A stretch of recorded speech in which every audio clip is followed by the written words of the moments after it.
Hi friends, ಎಲ್ಲರೂ ಹೇಗಿದ್ದೀರಾ? ಇವತ್ತು ನಾವು ಹಂಪಿಗೆ ಬಂದಿದ್ದೀವಿ ಟ್ರಿಪ್ಪು ನೋಡಿ.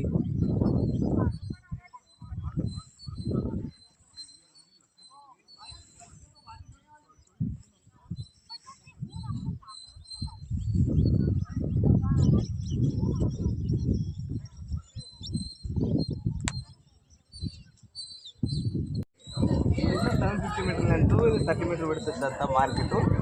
ಈ ಮಾರ್ಕೆಟ್ ಬಗ್ಗೆ 1520 ಅಲ್ಲಿ ವಿಜಯನಗರದ ರೂಲಿಂಗ್ ಪೀರಿಯಡ್ ಕೃಷ್ಣದೇವರಾಯರ ಟೈಮ್ ಪೀರಿಯಡ್ ಇದು ಪೇಂಟಿಂಗು ಡೊಮಿಂಗೋ ಪೈಸ್ ವಿಸಿಟ್ ಮಾಡ್ತಿದ್ದಾರೆ. ಅವ್ರ ವರ್ಣನೆ ಪ್ರಕಾರ ಎಲ್ಲ ಪೇಂಟ್ ಮಾಡಲಾಗಿರ್ತದೆ. ಇಲ್ಲಿ ವಜ್ರ ವೈಡೂರ್ಯಗಳನ್ನು ಸೇರು ಬಲ್ಲಗಳಲ್ಲಿ ಮಾಡ್ತಿರ್ತಾರೆ. ಎಲ್ಲ ಪೂರ್ತಿ ಅಂಗಡಿಗಳು. ಇಲ್ಲಿಂದ 750 ಮೀಟರ್ ಉದ್ದ ಇಲ್ಲಿ ವಜ್ರ ವೈಡೂರ್ಯಗಳನ್ನು ಬಂದಂಥವರು ಬಂಡಿಗಳಲ್ಲಿ, ಎತ್ತಿನ ಬಂಡಿಗಳಲ್ಲಿ ಬರ್ತಾಯಿದ್ರು, ಬಂಡೆಗಳಲ್ಲಿ ಬರ್ತಾಯಿದ್ರು, ಪಾಲ್ಕಿಲಿ ಬರ್ತಾಯಿದ್ರು, ಮತ್ತು ಆನೆಗಳ ಮೇಲೆ ರಾಣಿಯರು ಎಲ್ಲರೂ ಇಲ್ಲೇ ವ್ಯವಹಾರ ನಡೀತಾ ಇತ್ತು ಸರ್. ಇದು ಪೂರ್ತಿ ಕ್ರೌಡಿ ಆಗಿರ್ತಂಥ ಮಾರ್ಕೆಟ್. ಇದು ಏನ್ಷಿಯಂಟ್ ಬರ್ತಕ್ಕಂಥ ದಾರಿ. ಮೇಲೆ ಗಣೇಶ ಇದೆ ಸರ್. ಸಾಸಿವೆ ಕಾಳು ಗಣೇಶ ದರ್ಶನ ಆದಮೇಲೆ ವಿರೂಪಾಕ್ಷನ ದರ್ಶನಕ್ಕೆ ಹೋಗ್ತಾ ಇತ್ತು.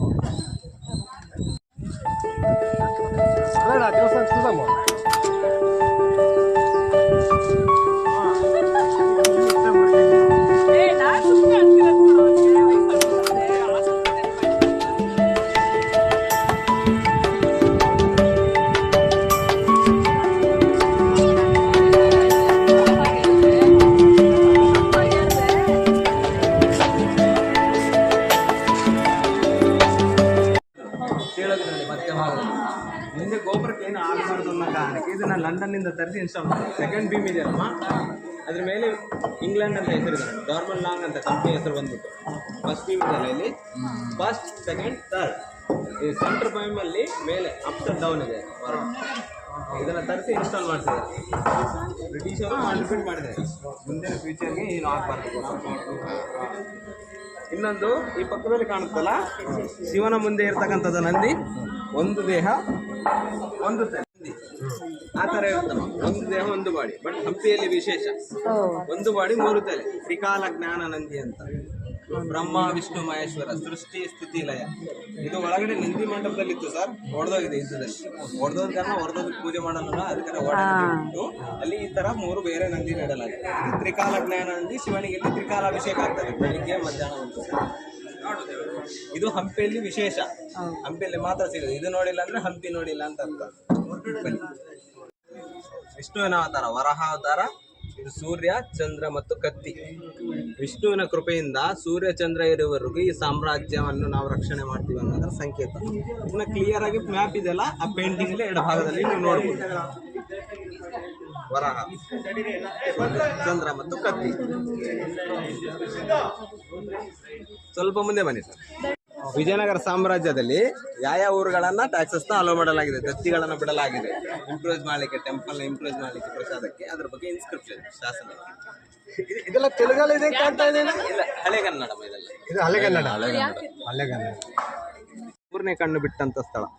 ಅದಕ್ಕೆ ಶಿವನಿಗೆ ಇಲ್ಲಿ ಹೆಸರು ಬರೋದು ವಿರೂಪಾಕ್ಷ ಅಂತ. ವಿರೂಪ ಅಂದ್ರೆ ಹೆಂಗ, ರೂಪಕ್ಕೆ ವಿರುದ್ಧಾರ್ಥ. ವಿರೂಪ ಪ್ಲಸ್ ಅಕ್ಷ, ವಿರೂಪಾಕ್ಷೇಶ್ವರ ಅಂತ.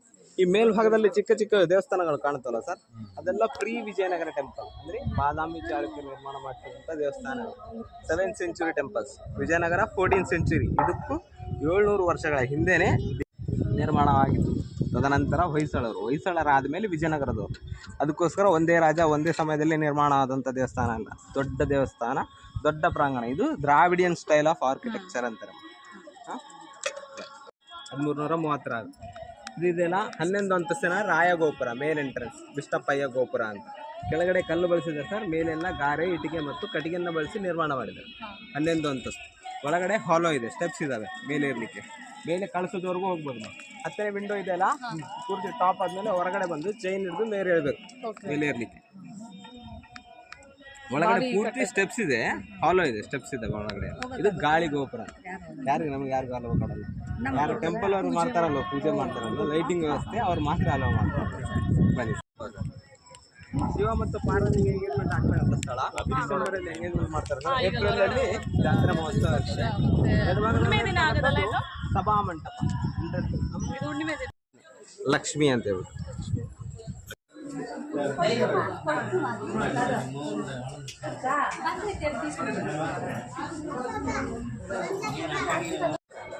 ಫಸ್ಟ್ ಅಂತಿದೆಯಲ್ಲ ದೀಪಸ್ತಂಭ, ದೀಪ ಹಚ್ಚಲಿಗೋಸ್ಕರ. ಎರಡನೇದು ಇಷ್ಟಾರ್ಥಿ ಸಿದ್ಧಿಲಿಂಗ, ಏನಾದರೂ ಕೋರಿಕೆ ಇದ್ರೆ ಕೇಳ್ಕೊಳ್ಳಿ. ಮೂರನೇದು ನೈವೇದ್ಯ ಪೀಠಮ, ಪ್ರಸಾದ ಈಗೇನು ಆಗ್ತಾರಲ್ವಾ ಅದರಲ್ಲಿ. ಮತ್ತು ನಾಲ್ಕನೇದು ಬಂದು ಧ್ವಜಾಸ್ತಂಭ, ಫ್ಲಾಗ್ ಹಾಸ್ಟಿಂಗ್, ಪಿಲ್ಲರ್ ಇದು ನೋಡಿ ಧ್ವಜಾಸ್ತಂಭ, ಫ್ಲಾಗ್ ಹಾಸ್ಟಿಂಗ್. ಇದು ಐದನೇದು ಇದೆಯಲ್ಲ, ಇದು ನಂದಿ ಮಂಟಪ. ನಾವು ನೋಡೋದಲ್ಲ ಬ್ಲಾಕ್ ನಂದಿ, ಅದು ಇದರೊಳಗಡೆ ಇತ್ತು ಸರ್. ಹೊಡೆದೋದ ಕಾರಣ ಅದನ್ನು ತೆಗೆದುಬಿಟ್ಟು ಬೇರೆ ಸಪ್ರೇಟ್ 3 ನಂದಿ ಇದೆ. ಈ ಬಲಭಾಗದಲ್ಲಿ ಇದೆಯಲ್ಲ ಕೆಳಗಡೆ ಶಿವಲಿಂಗ. 3 ನಂದಿ ಇರ್ಲಿಕ್ಕೆ ಕಾರಣ ಇಲ್ಲಿ 3 ಶಿವಲಿಂಗ, ಒಂದು ಗೋಲಿಂಗ, ಇವೆರಡು ಪ್ರತಿಷ್ಠಾಪನೆ ಮಾಡಿ. ಇದು ಪಾತಾಳೇಶ್ವರ ಕೆಳಗಡೆ ಇಲ್ಲಿಂದಾನೆ ಕಾಣ್ತದೆ. ಕೆಳಗಡೆ ಇಲ್ಲಿ ಕೂಡ ಕಂಪ್ಲೀಟ್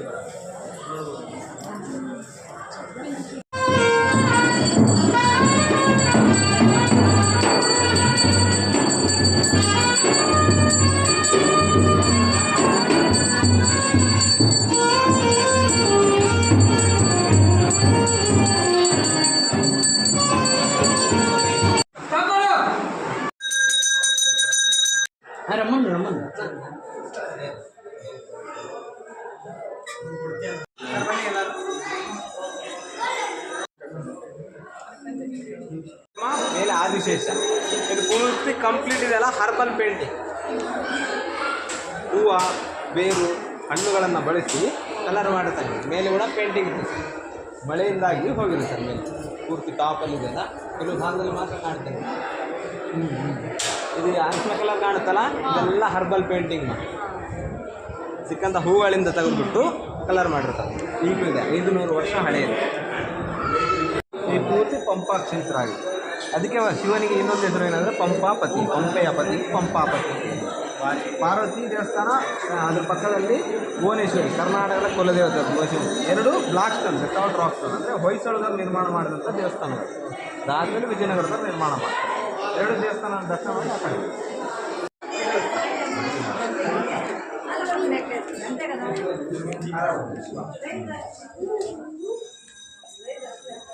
ಹೈಟ್ ಕಮ್ಮಿ ಇದೆ, ಹೈಟ್ ಕಮ್ಮಿ ಇದೆ ನೋಡಿ, ಹೈಟ್ ಕಮ್ಮಿ ಇದೆ.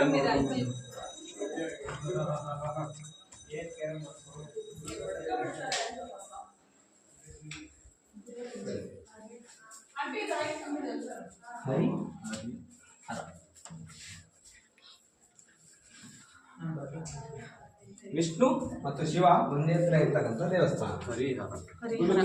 ಮಾಧವ ಹರಿ ಮೇಲಿದ್ದಾನೆ. ಯಾಕಂದ್ರೆ ಇಲ್ಲಿ 3 ಇದ್ದಾರೆ, ಬ್ರಹ್ಮ, ವಿಷ್ಣು, ಮಹೇಶ್ವರ. ನಾವು 2 ನೋಡಿದ್ವಲ್ಲ, ಒಳಗಡೆ ಸ್ವಯಂಲಿಂಗ ಇರೋದಿಲ್ಲ, ಅದ್ರ ಪಕ್ಕದಲ್ಲಿ ಬ್ರಹ್ಮನ ಮನೆ. ಬ್ರಹ್ಮಂಗೆ ಎಲ್ಲಿ ಪೂಜೆ ಆಗಲ್ಲ, ಎಕ್ಸೆಪ್ಟ್ ಪುಷ್ಕರ ಮಾತ್ರ ಪೂಜೆ ಆಗ್ತದೆ. ಎಲ್ಲೂ ಆಗಲ್ಲ. ನಾರ್ತಲ್ಲಿ ಪೂರ್ತಿ ಇದನ್ನ ದಕ್ಷಿಣ ಕಾಶಿ, ಗುಲಗುಂಜಿ ಮಾಧವ, ಹರಿ ಹರಿ. ಅದಕ್ಕೋಸ್ಕರ ಗುಲಗುಂಜಿ ಗಾತ್ರ ಹೆಚ್ಚಿರೋದು, ಗುಲಗುಂಜಿ ಮತ್ತು ಮಾಧವ, ವಿಷ್ಣು ಮತ್ತು ಹರಿ. ಸಾಳುವ, ತುಳುವ, ಅರವಿಡು, ಸಂಗಮ, ತಾಳುವ, ತುಳುವ ಮತ್ತು ಅರವಿಡು 4 ಆಳ್ತಾರೆ ಸರ್. ಫಸ್ಟ್ ಇದಕ್ಕಿದೆ ಅಂತ ಹೆಸರು ವಿದ್ಯಾರಣ್ಯ ನಗರ. ಯಾಕಂದರೆ ವಿದ್ಯಾರಣ್ಯ ಸ್ವಾಮಿಯಿಂದ ಪ್ರೇರಣೆ ಪಡೆದು ಈ ಸಾಮ್ರಾಜ್ಯನ ಪ್ರತಿಷ್ಠಾಪನೆ ಮಾಡ್ತಾರೆ. 5 ಜನ ಅಣ್ಣ ತಮ್ಮಂದಿರು. ಬುಕ್ಕರಾಯ, ಅಕ್ಕ ಬುಕ್ಕ ಅಂತ ಕರೀತಾರೆ. ಹರಿಹರ, ಬುಕ್ಕರಾಯ, ಕಂಪಣ್ಣ, ಮಾರಣ್ಣ, ಇವರು 5 ಜನರಲ್ಲಿ 2 ರಾಜ ಆಗ್ತಾರೆ ಸರ್. ಫಸ್ಟ್ ಇದ್ದಂಥ ಕ್ಯಾಪಿಟಲ್ ಬಂದು ನದಿ ಆ ಕಡೆ ಆನೆಗುಂದಿ ಅಂತ. ಆನೆಗುಂದಿ ಫಸ್ಟ್ ಕ್ಯಾಪಿಟಲ್ ಆಗ್ತದೆ. ಅದಾದಮೇಲೆ ಈ ಕಡೆ ಶಿಫ್ಟ್ ಮಾಡ್ತಾರೆ. ವಿದ್ಯಾರಣ್ಯ ನಗರ ಇದ್ದಿದ್ದು ಎಕ್ಸ್ಪೆಂಡ್ ಆಗ್ತಾ ಹೋಗ್ತದಲ್ವ, ಸಾಮ್ರಾಜ್ಯ ಎಕ್ಸ್ಪೆಂಡ್ ಆಗ್ತಾ ಹೋಗ್ತದೆ, ವಿಜಯನಗರ ಬೆಳೀತಾ ಹೋಗ್ತದೆ, ಗೆಲ್ತಾ ಹೋಗ್ತದೆ. ಆವಾಗ ಇದಕ್ಕೆ ಹೆಸರು ಬರ್ತದೆ ವಿಜಯನಗರ ಸಾಮ್ರಾಜ್ಯ ಅಂತ. ಮೇನ್ ಟವರ್ ನೋಡಿದ್ವಲ್ಲ, ಅದನ್ನು ನಿರ್ಮಾಣ ಮಾಡಿದ್ವಿ 2ನೇ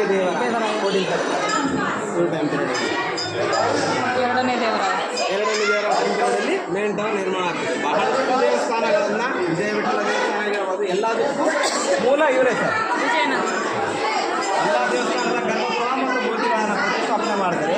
ಅದಾದಮೇಲೆ 3ನೇ ಮನೆತನ ಫೇಮಸ್ ಸ್ಕೀಮ್ ಬರ್ತಾರೆ sir, Krishna Devaraya. 1502 to 1530 21 years ruling ಪೀರಿಯಡಲ್ಲಿ ಉತ್ತುಂಗ ಸ್ಥಾನಕ್ಕೆ ಹೋಗುತ್ತೆ ವಿಜಯನಗರ ಸಾಮ್ರಾಜ್ಯ. ಸುವರ್ಣ ಯುಗ ಕಂಡಂಥ ವಿಜಯನಗರ. ಇದರಲ್ಲಿ ಇಂಟರ್ನ್ಯಾಷನಲ್ 5 ಟ್ರೇಡಿಂಗ್ ಮಾರ್ಕೆಟ್ಗಳನ್ನು ಮಾಡ್ತಾರೆ. ವಜ್ರ ವೈಡೂರ್ಯಗಳಿಗೆ ಒಂದು, ಎಲೆ ಅಡಿಕೆಗೆ ಒಂದು, ಕುದುರೆಗಳಿಗೆ ಒಂದು, ಮಸಾಲೆ ಪದಾರ್ಥ ಮಾರಲಿಕ್ಕೆ ಒಂದು, ವ್ಯವಸ್ಥಿತವಾಗಿ ಎಲ್ಲವನ್ನ ನಿರ್ಮಾಣ ಮಾಡ್ತಾರೆ. ಈಗಿನ ಟೈಮ್ ಪೀರಿಯಡಲ್ಲಿ ಪೂರ್ತಿ ಪ್ರಪಂಚದ 2ನೇ ರಿಚೆಸ್ಟ್ ಎಂಪರರ್, ಪೂರ್ತಿ ಪ್ರಪಂಚದ ಫಸ್ಟ್ ರೋಮ್ ಬಿಟ್ರೆ ಸೆಕೆಂಡ್ ವಿಜಯನಗರ ಸಾಮ್ರಾಜ್ಯ. ಅಷ್ಟು ಸಂಪತ್ತು ಬರೀತದೆ ಕಾಲ ಇವ್ರ ಟೈಮ್ ಪೀರಿಯಡ್. ಅವಾಗಿನ ಮಾರ್ಕೆಟ್ ಬಗ್ಗೆನೇ ಸರ್ ನಾವು ಪೇಂಟಿಂಗ್ ನೋಡಿದ್ವಲ್ಲ, ಆ ಮಾರ್ಕೆಟ್ ಬಗ್ಗೆನೇ ಪೇಂಟಿಂಗ್. ಇವರ ಆದಮೇಲೆ ಅಚ್ಯುತ ದೇವರಾಯ ರಾಜ ಆಗ್ತಾರೆ. ಅವರ ಮಗ ಸದಾಶಿವ ಇವರ ರಾಜ ಸರ್. ಅವರ ಅಳಿಯ ಕೃಷ್ಣದೇವರಾಯ ಅವರ ಖಾಸ ಅಳಿಯ ರಾಮರಾಯ. ಇವರು ಮಹಾಮಂಡಲೇಶ್ವರ ರಾಜ ಅಲ್ಲ. 1542 ಇಯರ್ ಮಿಸ್ಟೇಕ್ ಆಗ್ತದೆ. ಇವರು ರಾಜ, ಇವರನ್ನ ಮನೆಯಲ್ಲಿ ಬಂದಿ ಮಾಡಲಾಗ್ತದೆ. ಇವರು ರಾಜ್ಯಭಾರ ಮಾಡ್ತಾರೆ ಸರ್. ಇವರ ರೂಲಿಂಗ್ ಪೀರಿಯಡಲ್ಲಿ ಒಂದು ಯುದ್ಧ ಆಗ್ತದೆ, ವಿಜಯನಗರ ಮತ್ತು ಮಹಾಬಲಿ ಸುಲ್ತಾನರ. ತಾಳಿಕೋಟೆ ಯುದ್ಧದಲ್ಲಿ ಇವ್ರನ್ನ ಸಂಹಾರ ಮಾಡ್ತಾರೆ ಸರ್, ಶಿರಚ್ಛೇದನ ಮಾಡ್ತಾರೆ. 5 ಜನ ಶಾಹಿ ಸುಲ್ತಾನರು ಸೇರಿ ಅಳಿಯ ರಾಮರಾಯನ ಮಾಡ್ತಾರೆ. ಒಂದು ಇಲ್ಲಿಂದ ತಾಳಿಕೋಟೆ ರಕ್ಕಸಿಗೆ ಮತ್ತು ತಂಗಡಿಗೆ ಊರಲ್ಲಿ ಅಲ್ಲಿ ಯುದ್ಧ ಆಗ್ತದೆ. ಅಲ್ಲಿಂದ ಬಂದು ಪೂರ್ತಿ 3 ತಿಂಗಳ ಈ ಕಂಪ್ಲೀಟ್ ವಿಜಯನಗರ ಸಾಮ್ರಾಜ್ಯದ ಕ್ಯಾಪಿಟಲ್ ಇದೆ. ಕ್ಯಾಪಿಟಲ್ನ ಪೂರ್ತಿ ಧ್ವಂಸ ಮಾಡ್ತಾರೆ. 3 ತಿಂಗಳು ಧ್ವಂಸ ಮಾಡ್ತಾರೆ, 3 ತಿಂಗಳು ಪೂರ್ತಿ ಲೂಟಿ ಮಾಡ್ತಾರೆ. ಇದೊಂದೇ ದೇವಸ್ಥಾನ ಪೂಜೆ ಆಗ್ತಾ ಇದೆ. ಮಿಕ್ಕಿದಲ್ಲಿ ಪೂಜೆ ಎಲ್ಲ ಮೂರ್ತಿ ಕಂಪ್ಲೀಟ್ ಎಲ್ಲ ಡೆಸ್ಟ್ರಾಯ್ ಆಗಿದೆ. ಇದಾದಮೇಲೆ ಅರವಿಡು ವಂಶ ಸ್ಟಾರ್ಟ್. ಅವರ ತಮ್ಮ ಇವ್ರು ರೂಲ್ ಮಾಡ್ತಾರೆ ಸರ್. ಇಲ್ಲಿಂದ ಪೆನ್ಗೊಂಡ ಶಿಫ್ಟ್ ಆಗ್ತಾರೆ ಆಂಧ್ರ. ಅಲ್ಲಿ ರೂಲ್ ಮಾಡ್ತಾರೆ, ಅಲ್ಲಿ ಅಟ್ಯಾಕ್ ಆಗ್ತದೆ. ಪೆನ್ಗೊಂಡದಿಂದ ಚಂದ್ರಗಿರಿ ಹೋಗ್ತಾರೆ ಆಂಧ್ರ. ಚಂದ್ರಗಿರಿ ಅಲ್ಲಿ ಅಟ್ಯಾಕ್ ಆಗ್ತದೆ. ಅಲ್ಲಿಂದ ತಮಿಳುನಾಡು ನೆಲ್ಲೂರಲ್ಲಿ ಲಾಸ್ಟ್ ರಾಜ ಮುಖಾನೆ ಶ್ರೀರಂಗ ಅವ್ರು ರೂಲಿಂಗ್ ಪೀರಿಯಡ್ ಆಗ್ತಾರೆ. ಅದಾದಮೇಲೆ ಮೈಸೂರು ಒಡೆಯರ್ ಫ್ಯಾಮಿಲಿ ಅವ್ರು ಫಸ್ಟ್ ಇವ್ರ ಅಂಡರೇ ಇರ್ತಾರೆ. ಇವ್ರು ವೀಕ್ ಆದ್ರಲ್ಲ ಅವ್ರು ಸಾಮ್ರಾಜ್ಯ ಆಗ್ತಾರೆ. ಅವರ ನೆನಪಿಗೋಸ್ಕರ ಗೋಪುರನ ನಿರ್ಮಾಣ ಮಾಡಿ ನಾಯ ಗೋಪುರ. ಅದನ್ನೇ ಗೋಪುರ ನಾವೇನು ಇರೋದು ಆಮೇಲೆ ಆಮೇಲೆ ನೋಡ್ಕೊಳ್ವಲ್ಲ, ಆ ಚಿಕ್ಕ ಗೋಪುರ ಬಂದು ರಾಯ ಗೋಪುರ. ಕೃಷ್ಣದೇವರ ಪಟ್ಟಾಭಿಷೇಕ ಆಗ್ತದೆ.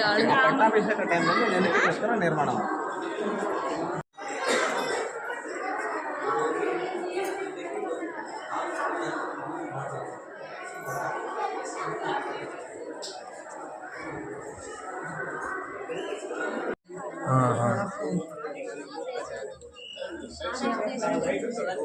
తీసేసి